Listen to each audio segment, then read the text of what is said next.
She was only 14 years old when she was murdered at Auschwitz.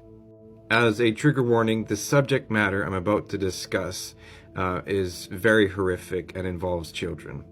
One of the darker chapters in Poland during World War II that often gets overlooked is the mass abduction of Polish children. It's estimated that nearly 200,000 Polish children were abducted from their homes. When the Nazis invaded and took over Poland, they intended to take as many children and people as they could to Germanize them. The Nazis would look for traits that they deemed Aryan or else Nordic, and would take the children for forced labor or to testing camps or even medical experimentation. And the selection process was brutal. The Nazis would take children as young as 8 months old, up to 18 years old, and target them strictly based on how they looked. If they appeared to have Aryan or Nordic traits, they would be selected. The children were then either placed in ghettos or else taken to concentration camps. They faced malnutrition, severe neglect, and extreme indoctrination. Many of them were forced to forget their Polish identities, and some, even after the war, had been so indoctrinated that they believed they were German.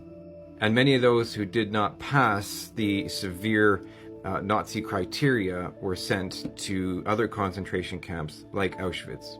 At the notorious concentration camp, nearly 300 Polish children were then murdered by the Nazis.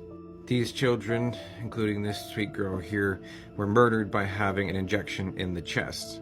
They would trick the children by telling them that they were going to work in a brickyard. So the child would follow them into a room, and they would be placed on a stool. One Nazi would hold the child from behind while pushing their chest out and holding their head up so that they couldn't see what was coming, and the other Nazi would inject them in the chest. Some of the younger Polish boys realized what was happening, and they decided that if this was going to happen, they were supposed to scream out, "Mama, Mama." And often you would hear these cries coming from this room, which is extremely disturbing, disgusting, horrific thing to hear. And it breaks my heart even reading it, and I can't imagine how anyone could do this to children just because of how they looked. It's ridiculous.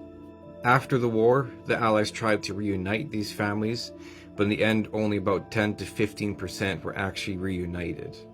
Many of the children who had been abducted at a very young